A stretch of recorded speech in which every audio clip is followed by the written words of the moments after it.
अस्सलाम वालेकुम फ्रेंड्स। आज हम डिस्कस कर रहे हैं discovery of electron by J Thomson, या हम यूँ भी कह सकते हैं कि charge to mass ratio of an electron. तो दोस्तों, वो एक्चुअली एक्सपेरिमेंट कर रहा था to know the nature of cathode rays. वो कैथोड रेज को स्टडी कर रहा था और उन्होंने सक्सेसफुली जो है ये फाइंड आउट किया कि कैथोड रेज की जो नेचर है वो मूविंग इलेक्ट्रॉन्स है। मींस के कैथोड रेज जो है ये इलेक्ट्रॉन्स हैं, मूविंग इलेक्ट्रॉन्स हैं। अब हम आते हैं इसकी एक्सपेरिमेंटल सेटअप की तरफ। उसकी जो एक्सपेरिमेंटल सेटअप है वो कैथोड रेज ट्यूब पे मुश्तमिल है, which consist of A cathode. एक ये कैथोड है और ये एक एनोड है। ये किसी लार्ज वोल्टेज के साथ जो है वो अटैच किया गया है। यहाँ पे अगर हमें देखें, इलेक्ट्रिक फील्ड को प्रोड्यूस करने के लिए जो है वो प्लेट्स लगे हुए हैं। एक प्लेट जो है एनोड के साथ कनेक्ट किया गया है और दूसरा प्लेट जो है वो कैथोड के साथ कनेक्ट किया है।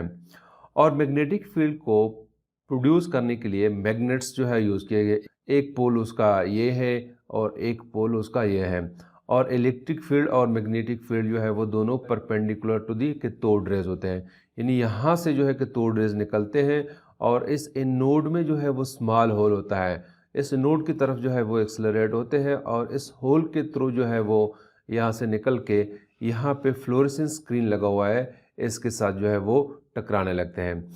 यानी it consist of cathode and anode और चार्ज प्लेट्स है जो इलेक्ट्रिक फील्ड को प्रोड्यूस करने के लिए यहाँ पे लगाए गए हैं, और इलेक्ट्रोमैग्नेट्स है जो मैग्नेटिक फील्ड को प्रोड्यूस करने के लिए जो है यहाँ पे यूज़ किया गया है, और फ्लोरेसेंस स्क्रीन है। ये इसका एक्सपेरिमेंटल सेटअप है। अब ये जो एक्सपेरिमेंट है किस प्रिंसिपल पे काम करती है, तो इसका फैक्ट यह है कि जब कैथोड रेज जो है यहाँ से निकलती है तो it is deflected by electric and magnetic field, और दोनों इलेक्ट्रिक फील्ड और magnetic field perpendicular to the cathode rays होते हैं। तो जब इलेक्ट्रिक फील्ड हम ऑन करते हैं तो क्या होता है कि actual path of the cathode raise जो है वो ये है।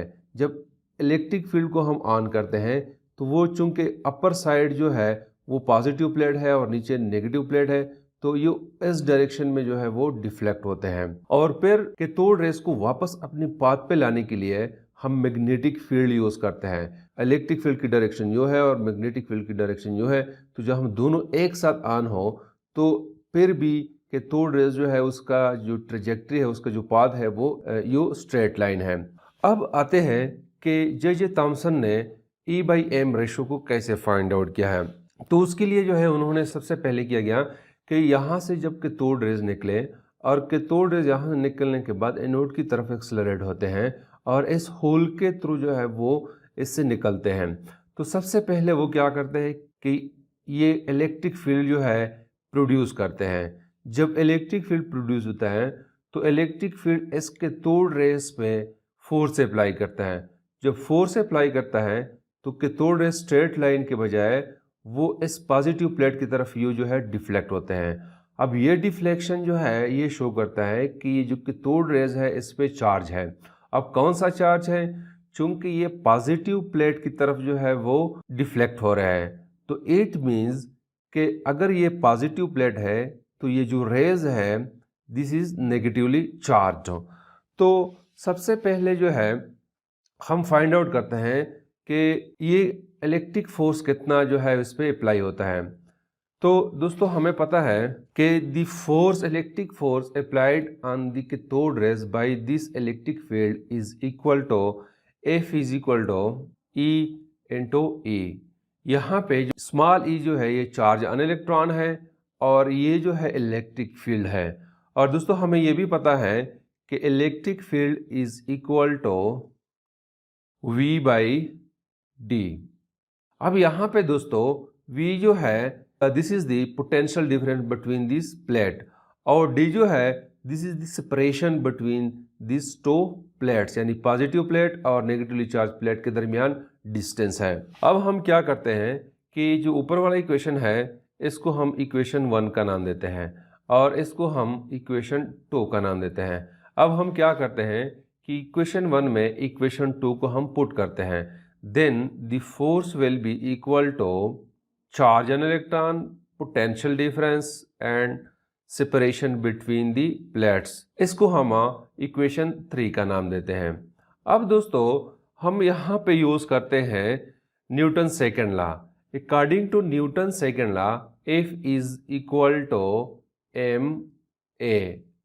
अब इसको मैं इक्वेशन 4 का नाम देता हूँ और इस इक्वेशन 4 और इक्वेशन 3 को मैं आपस में कंपेयर करता हूँ, या मैं यूँ कह सकता हूँ कि इक्वेशन 4 को इक्वेशन 3 में पुट करते हैं।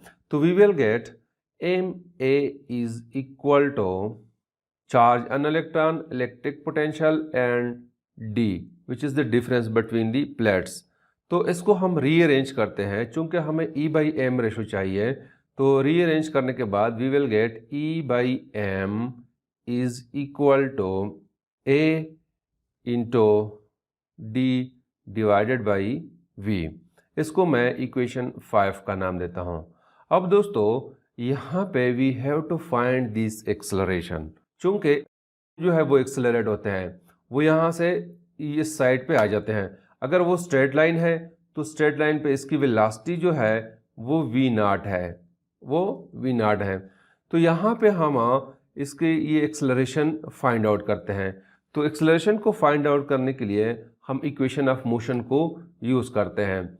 तो इक्वेशन ऑफ मोशन जो है हमारे पास है y is equal to VIT plus half AT square. अब दोस्तों जब इलेक्ट्रिक फील्ड अप्लाइड नहीं है तो डायरेक्शन ऑफ कैथोड रेज जो है वो स्ट्रेट है, वो अलोंग एक्स एक्सिस है। जब हम इलेक्ट्रिक फील्ड अप्लाई करते हैं तो कैथोड रेज जो है उसकी मोशन यो हो जाती है इस साइड पे। तो यहाँ पे जब इलेक्ट्रिक फील्ड अप्लाइड नहीं है तो वेलोसिटी अलोंग वाई एक्सिस जो है वो ज़ीरो है।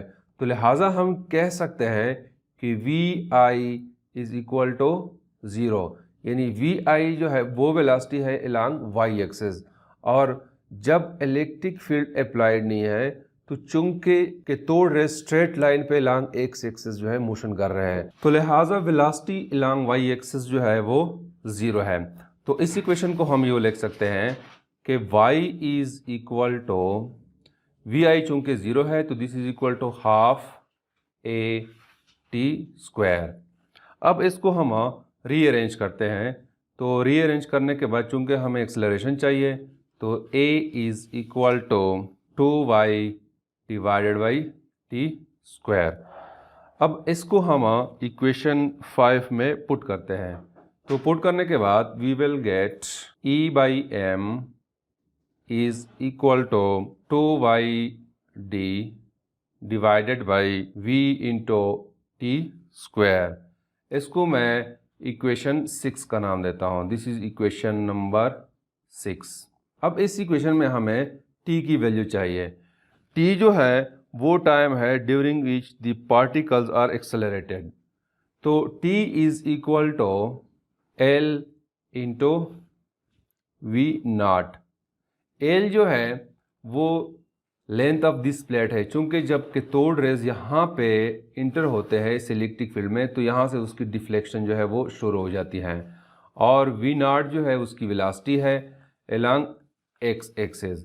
तो इसको हम इक्वेशन 6 में पुट करते हैं तो we will get E/m is equal to 2y/d divided by v into L square divided by V0 square. इसको हम यूँ भी लिख सकते हैं E/m is equal to 2y/d into V0 square divided by v into L square. इसको मैं equation 7 का नाम देता हूँ।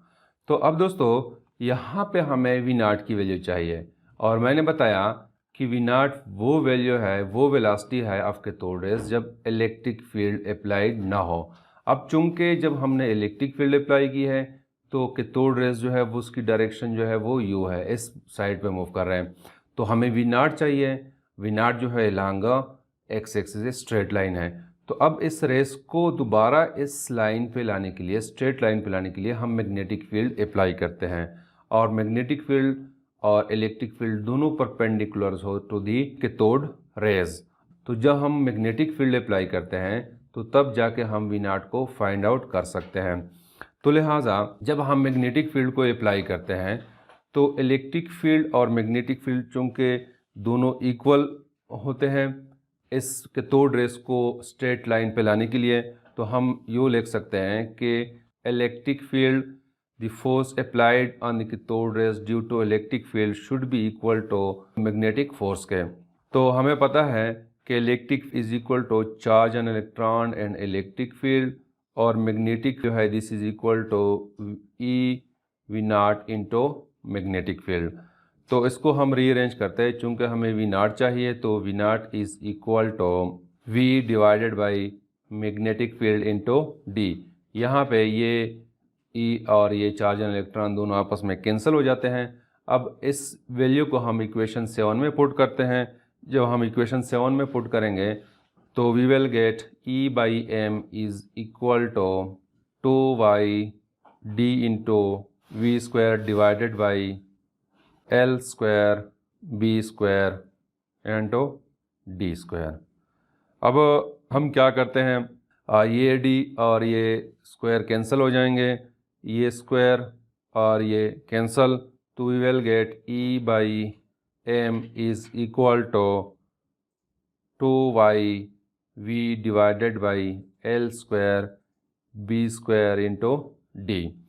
अब दोस्तों ये लेफ़्ट साइड पे जितनी भी पैरामीटर्स है ये सब हमें पता है। तो दोस्तों इन तमाम पैरामीटर्स की जब हम वैल्यू पुट करते हैं तो हमारे पास ई बाई एम की वैल्यू जो है वो आ जाती हैं। तो यहाँ पे जो जे थॉमसन ने ई बाई एम की रेशो जो फाइंड आउट की है, जो वैल्यू उन्होंने फाइंड आउट किया है, this was equal to 1.7588 into 10⁻11 coulombs per kg।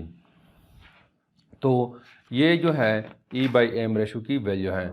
अब इस एक्सपेरिमेंट से जे थॉमसन ने ये कंक्लूड किया कि जो कैथोड रेज है ये एक्चुअली मूविंग इलेक्ट्रॉन्स है, यानी एटम्स में जो है इलेक्ट्रॉन्स मौजूद है। तो यहाँ से इलेक्ट्रॉन की डिस्कवरी हो गई है। तो this is something about the J Thomson experiment. तो दोस्तों नेक्स्ट लेक्चर में हम मिलिकॉन ऑयल ड्रॉप एक्सपेरिमेंट को स्टडी करेंगे, जहाँ पे मिलिकॉन ने इस इलेक्ट्रॉन पे जो चार्ज है उसको फाइंड आउट किया है। Thank you.